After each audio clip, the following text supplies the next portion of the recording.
सरोज और राजीव दार्जिलिंग जा रहे थे। तैयारियों के बीच जब राजीव ने सेवैयाँ, मट्ठी और लड्डू के पैकेट लाकर रखे तो सरोज की त्योरियाँ चढ़ गईं। अब ये मत कहना कि दार्जिलिंग में भी तुम्हारे रिश्तेदार रहते हैं, वहाँ जाकर ठहरने वाले हैं। सरोज का कहना गलत नहीं था। 3 साल की शादी में वो राजीव के रिश्तों और रिश्तेदारों की गुत्थी में उलझ सी गई थी। अरे नहीं जान, दार्जिलिंग में कोई नहीं है अपना, पर हमारा लास्ट स्टेशन है ना, न्यू जलपाईगुड़ी, वहाँ गुड्डी बुआ के देवर पोस्टेड हैं। यथासंभव मधुरता और भोलेपन से राजीव ने उत्तर दिया। सरोज दिमाग पर जोर डालते हुए, ये गुड्डी बुआ कौन सी हैं? वो भी क्या करे? राजीव के रिश्तों की डोर पता नहीं कितनी लंबी है। वो सुलझाने की बजाय हर बार खुद को इसमें उलझा हुआ ही पाती है। राजीव सहजता से, अरे वो ललितपुर वाले अम्मा बाबा हैं ना, कांता अम्मा, जो कुछ दिन रहकर भी गई थीं अपने साथ, उनकी ही बेटी हैं गुड्डी बुआ। वाट? सरोज का सिर चकरा गया।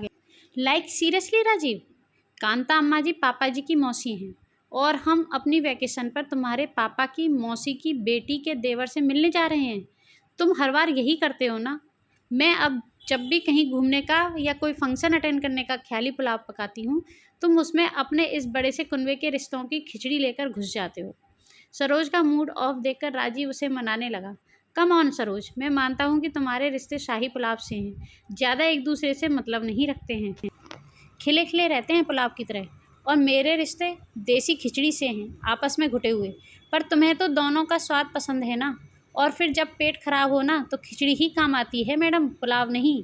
ओके राजीव, तुम वैसे भी मानने वाले नहीं, पर अब बाकी पैकिंग मैं बाद में करूँगी, वैसे भी अभी जाने में 3-4 दिन तो हैं ही। सरोज हथियार डालते हुए बोली। रात के 2 बजे जब सरोज का फ़ोन बजा तो किसी अनहोनी की आशंका से दोनों का दिल धड़कने लगा। आशंका सही निकली। सरोज के पापा की कार का एक्सीडेंट हो गया था। मम्मी पापा, भैया भाभी और दोनों बच्चे सब वैष्णो देवी से दर्शन करके लौट रहे थे।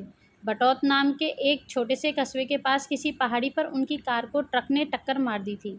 माता रानी के आशीर्वाद से जान सुरक्षित थी, बस हल्की फुल्की चोटों के साथ गाड़ी बिल्कुल टूट फूट गई थी। बच्चे सहमे हुए थे और सभी बड़े लोग भी डरे हुए थे। राजीव भागकर मम्मी पापा को जगा लाया। पापा खबर सुनते ही अपना फ़ोन खंगालने लगे। अरे वो बैंक वाले नौटियाल साहब हैं ना, जो कुछ साल अपने शहर में भी पोस्टेड थे। उनके बहनोई साहब का पुश्तैनी घर है बटौत में, किशन जी ने कहते हुए नौटियाल जी का नंबर ढूंढ निकाला। आधे घंटे में ही सरोज के घर वालों तक मदद पहुंच चुकी थी। बच्चों के लिए दूध और बड़ों के लिए चाय बिस्किट लेकर नौटियाल जी के रिश्तेदार उनकी मदद को हाजिर थे। उनके एक्सीडेंट की खबर पुलिस में देकर उन सबकी वापसी के लिए टैक्सी के इंतजाम तक सभी काम सुबह 4 साढ़े 4 तक हो गए थे। वो लोग तो खाने का भी इंतजाम करना चाहते थे, पर सरोज के पापा ने इच्छा नहीं है कहकर वहाँ से निकलने की इजाज़त मांगी। इस पूरे टाइम में नौटियाल जी, उनके बहनोई फ़ोन पर, और यहाँ पापा जी और मम्मी जी सब सरोज के साथ किसी मजबूत स्तंभ से खड़े थे। उनके वहाँ से सही सलामत चल देने के बाद ही सब सोने जाने लगे।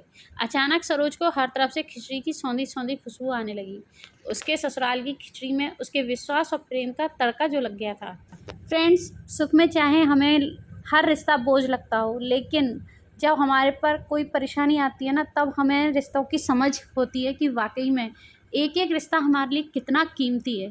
तो चाहे सुख हो चाहे दुख हो, हमें हमेशा हर किसी के साथ अपने कांटेक्ट, अपने रिश्ते बहुत ही प्यार के साथ बना के रखने चाहिए। मेरा यही मानना है, और आपका क्या मानना है ये हमें कमेंट बॉक्स में ज़रूर बताइएगा। अगर कहानी पसंद आई हो तो उसे लाइक शेयर ज़रूर करिएगा।